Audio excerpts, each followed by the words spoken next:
CPI రాష్ట్ర కార్యదర్శి comrade Gujjula Eshwaraiah గారు వినుకొండ ఆగమనం.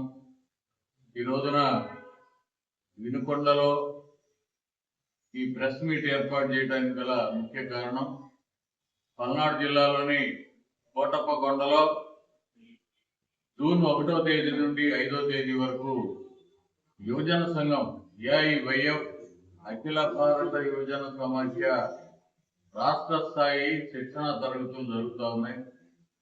విద్యా వైజ్ఞానిక తరగతులు ఈ 5 రోజుల పాటు ప్రముఖ లెక్చరర్లు మరి అనేక మంది ప్రధానమైనటువంటి విధానపరమైన నిర్ణయాలు తెలుపగలిగినటువంటి టీచర్ల ద్వారా యువత చెడమార్గం పట్టకుండా, యువత ఏదైతే ఇవాళ మత్తు పదార్థాలకు బానిసలు అవుతున్నారో వాటినన్నిటి నుండి దూరంగా ఉండి దేశాభివృద్ధిలో కీలక పాత్ర వహించడం కోసం యువతకి సుమారుగా రోజుకు 1000 మందికి శిక్షణా తరగతులు నిర్వహించడం జరుగుతూ ఉంది. 1వ తేదీ ఉదయం నుండి ప్రారంభమయ్యే శిక్షణా తరగతులకు సిపిఐ రాష్ట్ర నాయకులు కె నారాయణ గారు, జాతీయ నాయకులు నారాయణ గారు, రామకృష్ణ గారు, సిపిఐ రాష్ట్ర కార్యదర్శి కామ్రేడ్ గుజ్జుల ఈశ్వరయ్య గారు, అక్కినేని వనజ గారు, మరి తదితర రాష్ట్ర జిల్లా నాయకులందరూ పాల్గొంటారు. ఈ శిక్షణా తరగతులు బోధించేటువంటి లెక్చరర్లు పాల్గొంటారు.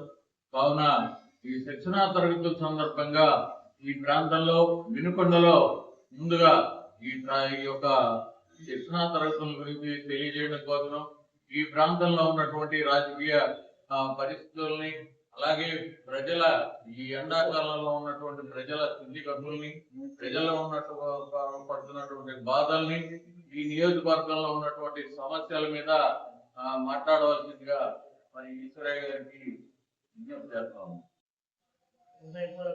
నమస్కారాలు. ఇప్పుడే మార్తి గారు చెప్పినట్లు 1వ తారీఖు నుంచి 5వ తారీఖు వరకు 5 రోజుల పాటు రాష్ట్రంలో ఉన్నటువంటి 175 నియోజకవర్గాలకు ప్రాతినిధ్యం వహిస్తూ 28 జిల్లాల నుంచి ఆయా జిల్లాల యువజన సంఘాల చేత సెలెక్ట్ చేయబడినటువంటి యువజన కార్యకర్తలు కోటప్పకొండకు రాబోతా ఉన్నారు. ఈ విద్యా వైజ్ఞానిక సాంస్కృతిక రాజకీయ శిక్షణా తరగతుల్లో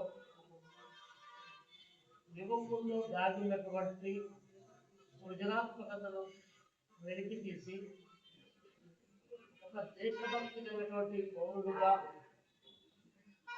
తీర్చిదిద్దడమే కాకుండా సామాజిక బాధ్యతలను మోసేటువంటి కర్తవ్య నిర్వహణలో వారిని భాగస్వామ్యం చేసే లక్ష్యంతో ఈ శిక్షణా తరగతులను ఏర్పాటు చేయడం జరుగుతూ ఉంది. ఇందులో అనేక రకాలైనటువంటి అంశాలపైన భారతదేశ చరిత్ర మొదలుకొని సామ్రాజ్యవాద విశ్వ సంస్కృతి, అదేవిధంగా ఆంధ్రప్రదేశ్ సమగ్రాభివృద్ధి మొదలుకొని నిరుద్యోగ సమస్య వరకు అనేక అంశాలపైన యువతకు తర్ఫీదునివ్వడానికి ఈ క్యాంపును ఏర్పాటు చేయడం జరిగింది. దీన్ని అన్ని విధాల విజయవంతం చేయమని చెప్పి ఈ ప్రాంతంలో ఉన్నటువంటి పెద్దలందరికీ విజ్ఞప్తి చేస్తూ ఉన్నాం. మరి అదేవిధంగా కరువు ఈ ప్రాంతంలో విలయతాండం చేస్తూ ఉంది. ఎప్పటికప్పుడు పాలక వర్గాలు వాగ్దానాలు చేయడమే తప్ప కరువును శాశ్వతంగా నివారించడానికి చర్యలు తీసుకోవడంలో పాలక ప్రభుత్వాలు వైఫల్యం చెందుతూ ఉన్నాయి. 3 ముఖ్యమంత్రులు ముచ్చటగా 3 శంకుస్థాపనలు చేసిన నిన్న మంత్రివర్గ సమావేశంలో 25 ప్రాజెక్టులు నీటిపారుదల ప్రాజెక్టులు ప్రాధాన్యత క్రమంలో పెడుతున్నామని చెప్పేసి మంత్రివర్గ సమీక్ష సమావేశంలో చాలా చంద్రబాబు నాయుడు గారు గట్టిగా చెప్పిన మన పల్నాడు జిల్లాలో ఉన్నటువంటి ప్రాజెక్టుకు సంబంధించి ఒలికెప్పుడు సెలకు సంబంధించి ఇంతవరకు దీనికి ఆచరణకు నోచుకోలేదంటే ఇంకా 8 సంవత్సరాల పాటు ఎదురు చూడాలని చెప్పేసి ఈ పాలక వర్గాల్లో మేము అడుగుతా ఉన్నాం. నాగార్జున సాగరు కళ్ళ ముందు వెళ్ళిపోతా ఉంది, కానీ ఈ ప్రాంత ప్రజల యొక్క కడగళ్ళు కన్నీళ్లగా మిగిలిపోతున్నాయి తప్ప కరువు నివారణకు నిర్దిష్టమైనటువంటి చర్యలు తీసుకోకపోవడం ఇంతకంటే దారుణం, దుర్మార్గకరమైనటువంటి విషయం లేదని చెప్పి మేము ఈ సందర్భంగా ప్రభుత్వానికి తెలియజేస్తాం. ఒకవైపున స్వాతంత్రం వచ్చి 78 సంవత్సరాలు పూర్తి చేసుకుంటా ఉంటే ఇంకోవైపున గ్రామాల్లోకి ఆర్ఓసి సెంటర్లు వచ్చి పెద్ద ఎత్తున పారిశుద్ధ్యంతో కూడినటువంటి నీటిని కొనుగోలు చేస్తా ఉన్నారు. కానీ ఈ పల్నాడు ప్రాంతంలో ప్రజలు తాగేటువంటి మంచినీరు కూడా కరువు అయిపోయినటువంటి బోర్లలో ఉన్నటువంటి వాటర్ తాగితే ఈరోజు క్లోరిన్ బారిన పడి ప్రజలు రోగాలతో వెలిసిల్లిపోతున్నారు.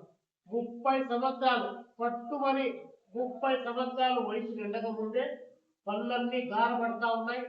రోజులన్నీ 70 సంవత్సరాల ముసలి వాళ్ళకు వచ్చినట్టు మొత్తం చర్మమంతా ముడతపడిపోతా ఉంది.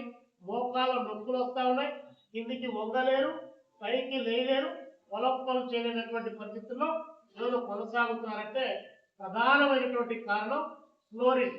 ఆ ఫ్లోరిన్ నివారణకు చర్యలు తీసుకోకుండా పారిశుద్ధ్యం కలిగినటువంటి మంచినీటిని కూడా అందించకుండా ప్రభుత్వం కాలయాపన చేయడం ఇది ప్రభుత్వానికి చేతగానితనం కాక మరి ఏమవుతుందని చెప్పి మేము అడుగుతా ఉన్నాం.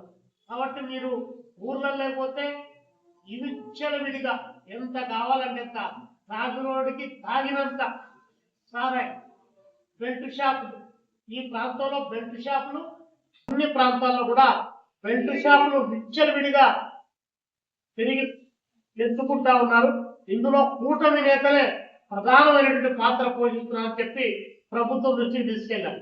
ఒకవైపునేమో బెల్ట్ షాపులు దర్శనమిస్తున్నారు, ఇంకోవైపున తాగడానికి గ్రామాల్లో మంచినీళ్ళు కూడా లేనటువంటి పరిస్థితి దాపురిస్తుంది. కాబట్టి ఇంక ప్రభుత్వం ఏం చేస్తుంది అంటే తాగమని చెప్పేసి సారాయి పోతుందా అని చెప్పి మాకు పెద్ద అనుమానం కలుగుతా ఉంది.